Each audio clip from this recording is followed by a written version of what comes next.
የምንኩስና ትርጉሙና ዓላማው የመላእክት ሥርዓት የሆነውን ሥርዓተ ምንኩስና ለመቀበል ማንም ያሰበ ቢኖር እነዚህን 13ቱን ሕማማተ መስቀል ከአምስቱ አዕማደ ምስጢር ጋር ተምሮ እግዚአብሔር ወልድ ለድኅነተ ዓለም ከሰማየ ሰማያት መውረዱን፣ ከድንግል ማርያም መወለዱን፣ መሰቀሉን፣ መሞቱን፣ መነሳቱን፣ ዕርገቱን፣ ዳግም ምጽአቱን አምኖ ዓለማዊ ግብሩን ትቶ በሥርዓተ ገዳም ተፈትኖ የምንኩስናን ክብር አውቆ ሊመነኩስ ይገባል። ምንኩስና እንደ ጥምቀት አዲስ ሕይወት መጀመር ማለት ነው። በተቀደሰው ምስጢረ ጥምቀት ላይ የሚወርደው መንፈስ ቅዱስ በምንኩስና ሥርዓት ላይም ይወርዳል፣ መነኩሴውንም ያነጸዋልና እንዳለ ቅዱስ አባ እንጦንስ። ምንኩስና ከኃጢአት የመንጻት ለልዑል እግዚአብሔር የመታዘዝና እንደ ሕፃናት የመሆን ሥርዓት ነው። አንድ መነኮስ ኢየሱስ ክርስቶስን በዓይነ ሕሊናው ለማየት እነዚህን 3 መዝጊያዎች ሊዘጋ ይገባል። እነዚህም የበዓት መዝጊያ፣ የስሜቶች መዝጊያና የልብ መዝጊያ ናቸው እንዳለ ቅዱስ ይስሐቅ። ይህም ማለት በበዓት መጽናት የስሜት ሕዋሳቱን ከኃጢአት ማራቅ፣ የልቦናውን በር ከክፋት፣ ከተንኮል፣ ከኑፋቄ እና ከክህደት መጠበቅ ማለት ነው። ሁሉም መነኮሳት ይህንን ሥርዓት መከተል ይጠበቅባቸዋል። የምንኩስና ዓላማው ምድራውያን ሰዎች በጾም፣ በጸሎት፣ በስግደት፣ በትሩፋት፣ በፍቅር፣ በንጽሕና፣ በትሕርምት ሰማያውያን መላእክትን መስለው የሚኖሩበት ሕይወት ነውና።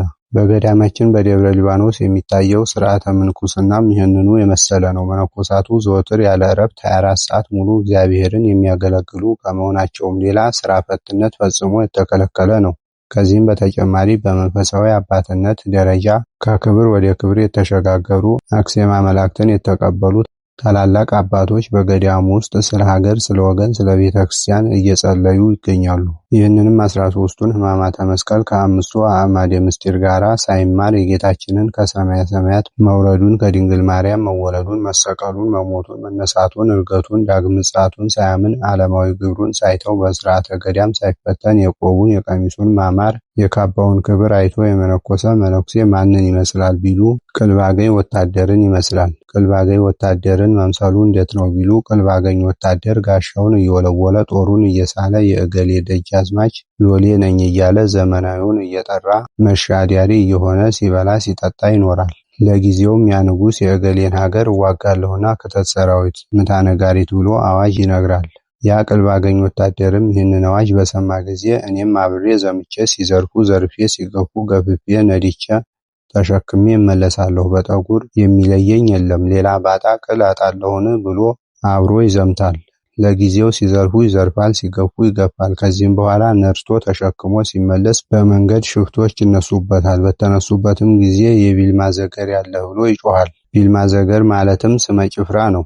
እነዚህም ስማቸው በተጠራ ጊዜ ሄደው ረድተው የተቀማውን ከብቱን ሸማውን አስመልሰውለት ሲያበቁ አንተስ ማነህ? የት ነህ? ጌታስ ማነው? ሰፈርህስ የት ነው? ብለው ይጠይቁታል። እሱም ሰፈርም ጌታም የሌለው ነውና ምላሽ ያጣል፣ አፉ ይታሰራል። እነዚያም ሰፈር ጌታ ከሌለህማ እንግዲያ ጦር ከሚነቅሉልን ጋሻ ከሚስሉልን ባልንጀሮቻችን ጋር እንዋጋለን፣ እንጋደላለን፣ እንደ ብልሃታችሁ አድርጋችሁ ተገላገሉት ብለው መከራውን አጥንተውበት ይሄዳሉ። ከዚህ በኋላ እነዚያ ሽፍቶች የዘረፈውን የማረከውን ሁሉ ወስደው ሰውነቱን ገለው ጥለውት ይሄዳሉ። እንደዚህም ሁሉ ያ ቅልባገኝ ወታደር ጋሻውን እየወለወለ ጦሩን እየሳለ ዘመናዊውን እየጠራ መሻዲያሪ ሆኖ ሲበላ ሲጠጣ እንደኖረ ሃይማኖት ሳይኖራቸው በስም የመነኮሱ መነኮሳት መሃይምናንም በአፋቸው ክርስቲያን መነኮሳት ነን እያሉ ወይባቸውን ለብሰው ጭራቸውን ነስንሰው መቋሚያቸውን አስረዝመው እኛ የእግዚአብሔር ሰዎች ተሐራሚያን ጸዋሚያን ነን እያሉ በስውር እየበሉ እየጠጡ ብራቸውን ሸማቸውን ሲያደልቡ ሲዘግቡ ይኖራሉ።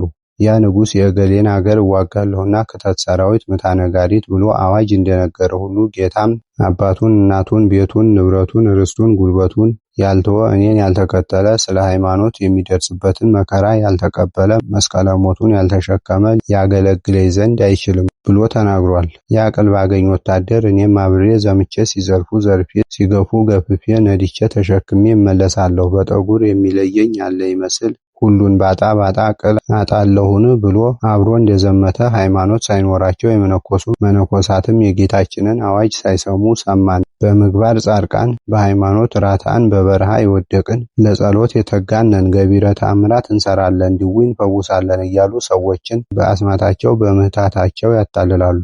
ያ ቅልባገኝ ወታደር በመንገድ ቆይቶ ሽፍቶች ሲነሱበት የቢልማ ዘገር ያለህ ብሎ እንደጮኸ እነዚህም ሁሉ በዕለተ ሞታቸው ጊዜ ሰራዊት አጋንንት ይነሱባቸዋል። እነዚህም ቀድሞ ስማቸው ሲጠራ ሰምተዋልና የጻድቃን ያለህ የሰማዕታት ያለህ ብለው ይጮኻሉ።